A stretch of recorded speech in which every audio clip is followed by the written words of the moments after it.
Sir जो खुशहाल शांत है मिलाओ शो लगता है कि आप वो करा रहे हैं, लगता है कि आप हार्ट वाली करा रहे हैं। ECG जो एक हाँ पता नहीं क्यों लगवा रही है।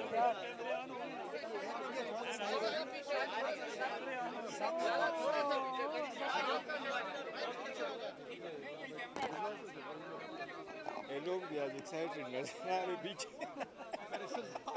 थोड़ा सा खामोश हो जाइए, कैमरे की लड़ाई है। स्टार्ट करें जी। रिदम बना हुआ था अच्छा हुआ, नहीं बहुत अच्छा हुआ। आप इधर आ रहे नहीं गिरेगा एक आप पीछे हो जाएंगे, थोड़ी देर पीछे हो जाए सारे, कोई नहीं गिरेगा, आप पीछे हो जाएंगे।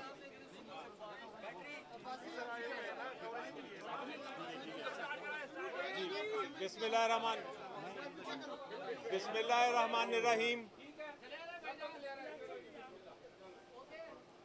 आज जो कल बिस्मिल्लाहिर्रहमानिर्रहीम कल जो 40 के लगभग सवालात इलेक्शन कमीशन ऑफ पाकिस्तान ने उठाए थे, उन 40 के 40 का हमने जवाब दिया। काफ़ी टाइम लग गया, लेकिन बहुत सारे सवालात बिल्कुल इस तरह थे जिनका कोई ताल्लुक़ PTI के इंट्रा पार्टी इलेक्शन से नहीं था। वो कुछ ऐसे सवाल थे, अगर मैं मिसाल दूं तो कुछ ऐसे सवाल थे कि आपको प्यास लगी तो आपने पानी क्यों पिया? आप आग के पास बैठे तो आपको गर्मी क्यों लगी? इस किस्म के इररेलेवेंट सवालात थे जिनके ऊपर हमने जवाब दिए, और इलेक्शन कमीशन ऑफ पाकिस्तान के जो मेंबरान थे उन्होंने भी अप्रिशिएट किया कि वाकई ही ये सवालात ऐसे हैं जो कि गैर मुनासिब हैं और जिनका इंट्रा पार्टी इलेक्शन से कोई ताल्लुक़ नहीं है। उसके अलावा जो बहुत सारे एतराज़ात थे वो बार बार ये पूछ रहे थे कि आपने अनअपोज्ड इलेक्शन क्यों कराए। यानी कि एक सवाल ये था, आपको मिसाल देता हूँ, सवाल ये था कि आपका अगर चेयरमैन का इलेक्शन लड़ना था और एक ही कैंडिडेट था तो आपने वोटिंग क्यों नहीं कराई। उनसे बताया गया कि जो सवाल पूछने वाले हैं उनको शायद ये नहीं पता कि जब अनअपोज्ड हो, जब एक ही कैंडिडेट हो तो वोटिंग कैसे करा सकते हैं आप। वोटिंग तो सिर्फ तब होती है जब एक से ज़्यादा कैंडिडेट हों। तो इस तरह के सवालात थे जिनके जवाब दिए। बार बार सवाल इसी टाइप के आ रहे थे। इलेक्शन कमीशन ऑफ पाकिस्तान ने अपनी तरफ से नोटिंग की, उनके जवाब लिखे, देखे, सवालात पूछे और इवेंचुअली ये सुनने के बाद रिज़र्व कर ली।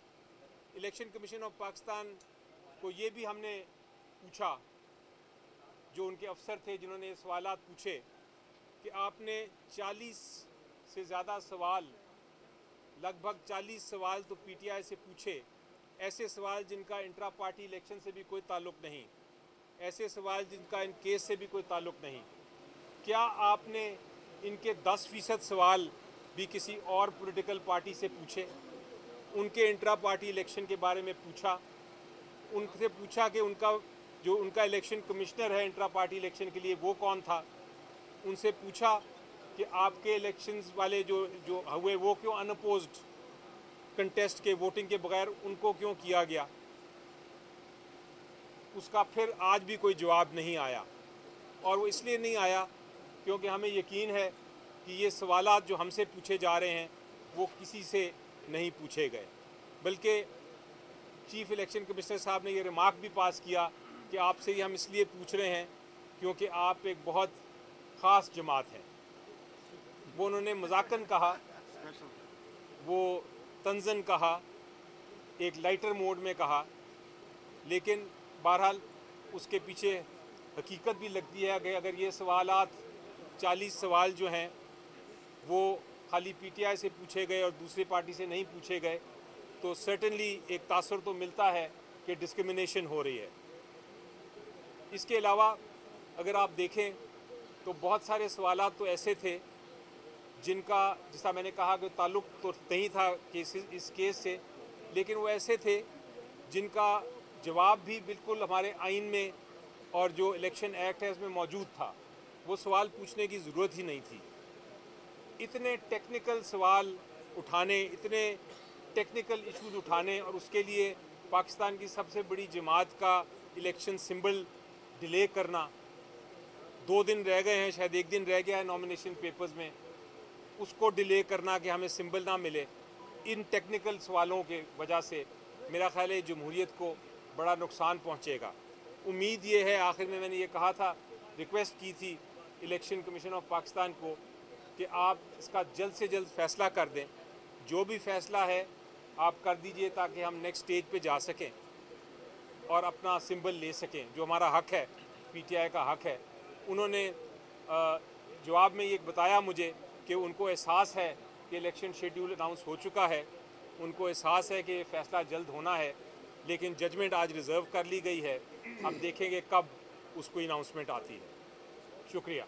देखो, ये इलेक्शन कमीशन ने, अली साहब सही फरमा रहे हैं, इलेक्शन कमीशन ने 175 पॉलिटिकल पार्टीज़ में से हमारे इलेक्शन को बड़ी बारीक बीनी से देखा है। यहाँ तक देखा है कि अगर टाइपो एरर भी आया है 3 बजे और 5 बजे का, तो उसका भी एक क्वेश्चन फ्रेम करके हमसे उसका एक्सप्लेनेशन मांगा गया है। लेकिन आज आप सब लोगों के सामने हमने इलेक्शन कमीशन के हर सवाल का जवाब दिया है, हर आईनी और कानूनी सवाल का जवाब दिया है। हमने उनको फैक्चुअली भी असिस्ट कर लिया। कमीशन को हमने बताया कि सब प्रोसेस हमने बारीक बीनी से ख़ुद भी किया है, कानून और आईन के मुताबिक हमने प्रोसेस कंप्लीट किया है। इलेक्शन कमीशन से आखिर में हमने ये इस्तदा की है कि आखिरी date filing of nomination form 22 है। आप बराह मेहरबानी इस केस का फैसला और इस सर्टिफिकेट को वेबसाइट पे चढ़ाना ये 22 तारीख से पहले कर ले, ताकि हमारे वोटर, सपोर्टर और जो हमारे कैंडिडेट्स हैं उनकी एंजाइटी ख़त्म हो जाए। और इस प्रैक्टिस को, जिस तरह कमीशन ने हमें कहा कि रूल्स के बारे में बताओ, ताकि इलेक्शन आपके इंट्रा पार्टीज़ इलेक्शन की लेजिटिमेसी का सवाल है। मैं इलेक्शन कमीशन से कहता हूँ कि आप सर्टिफिकेट वेबसाइट पे चढ़ाए, ये भी जनरल इलेक्शन की लेजिटिमेसी का सवाल है। अगर 70% आवाम से ताल्लुक़ रखने वाली पार्टी का इलेक्शन सिंबल डिस्प्यूटेड है और अभी तक क्लियर नहीं है, तो लेजिटिमेसी भी आप इलेक्शन की वो भी बड़ी क्वेश्चनेबल होगी। मेहरबानी करके इस मैटर को 22 से पहले कंक्लूड कर ले।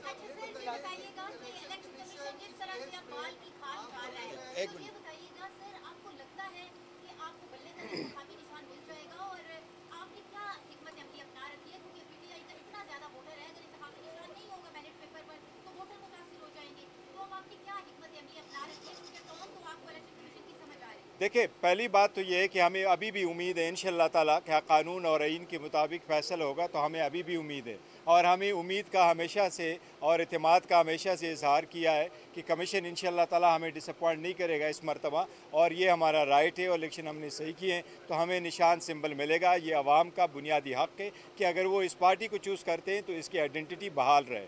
लेकिन अगर ये नहीं मिलता तो जो सेकंड है वो एक मरतबा अली ज़फ़र साहब ने आपको कहा था कि हमने बी प्लान रखा हुआ, फिर आपसे शेयर करेंगे इंशाअल्लाह ताला। लेकिन अल्लाह ना करे क्या साहब। मैं इसमें ऐड कर दूं कि हमेशा अल्लाह ताला भी ये फरमाते हैं कि अपना पॉजिटिव रखें अपने आप को। हम पॉजिटिव हैं, हमें यकीन है कि जिस तरह की हमने बहस की है आज, इंशाल्लाह इलेक्शन सिंबल पीटीआई को मिल जाएगा। और लेकिन जिस तरह बैरिस्टर साहब बता रहे हैं, प्लान बी और प्लान सी भी तैयार है, क्योंकि हिकमत अमली यही होनी चाहिए कि आप हर मुश्किल वक्त में अपना प्लान्स जो हैं, अपनी स्ट्रेटजीज जो हैं, उनको मुस्तहकम रखें। जी सर। चेयरमैन पीटीआई साहब ये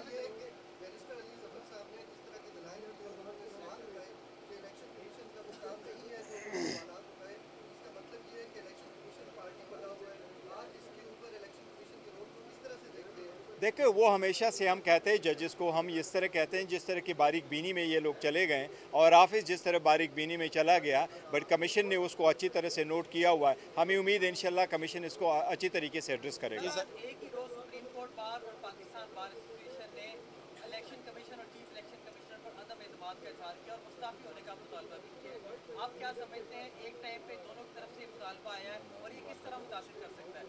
देखिए, मैं सुप्रीम कोर्ट से ये अपील करूंगा, जो हमने कहा हुआ है कि सुप्रीम कोर्ट ने जब अभी ये ऑर्डर किया हुआ कि 8 तारीख को हो, और बहुत अच्छा हुआ, हम तो थ्रू आउट सुप्रीम कोर्ट में थे, हमने 3 पिटीशनें सुप्रीम कोर्ट में फ़ाइल कर दी थी, 7 पिटीशनें हमने हाई कोर्ट में फ़ाइल कर दी थी। बार बार इलेक्शन कमीशन के पास भी आए थे इस मसले के लिए कि आप ROs और DROs को अगर लगाने तो अदलिया से आप ले लें और फ्री फेयर ट्रांसपेरेंट इलेक्शन कराने के लिए। अब चूँकि सुप्रीम कोर्ट उसको ओवरसी कर रहा है, वो मैटर को रखा हुआ है, तो हम सुप्रीम कोर्ट पे एतमाद करेंगे जिससे उन्होंने काम करवाना है, जिससे फैसिलिटीज़ प्रोवाइड करनी, जिस केयर टेकर सेटअप, इस केयर टेकर सेटअप के खिलाफ के अंडर जो भी इलेक्शन होंगे तो वो तो लोग डिस्प्यूट करेंगे। ये तो care setup free and transparent जो है फेयर है नहीं, इम्पार्शियल सेटअप तो ये है नहीं, लेकिन सुप्रीम कोर्ट इंशाअल्लाह ताला से इक़दाम करेगी कि इलेक्शन फ्री एंड फेयर करवाएगी।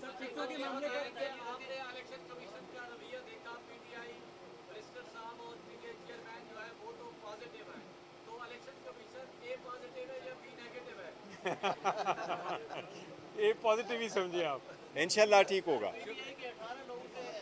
और कोई क्वेश्चन? वो नादरा ने एक्सप्लेनेशन की है कि उन्होंने ब्लॉक नहीं की है, और हम ये समझते हैं कि देखो ब्लॉक करने से इलेक्शन पे फिर भी असर नहीं पड़ता, लेकिन यही हमारी इस्तेदा थी कि अगर आप जुडिशल अफसर को ROs और डिस्ट्रिक्ट रिटर्निंग अफसर बनवाते, वो इस मैटर को देखते कि अगर आप किसी तरीके से खबर चला भी दो कि मैंने उसके CNIC को ब्लॉक भी किया हुआ, फिर भी वो डिस्क्वालीफाई नहीं होता, वो इंटाइटल है और नॉमिनेशन पेपर फाइल कर सकते हैं। और इनके अदरवाइज़ भी CNIC ब्लॉक नहीं होने चाहिए, लेकिन नादरा ने कल इसकी वजाहत की है।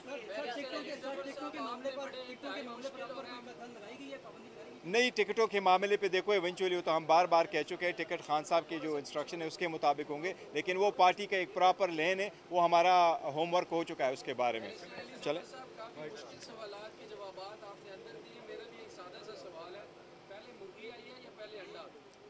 बहुत सारे सवालात उसी जिस तरह आपने सवाल पूछा उसी मद में बहुत सारे सवाल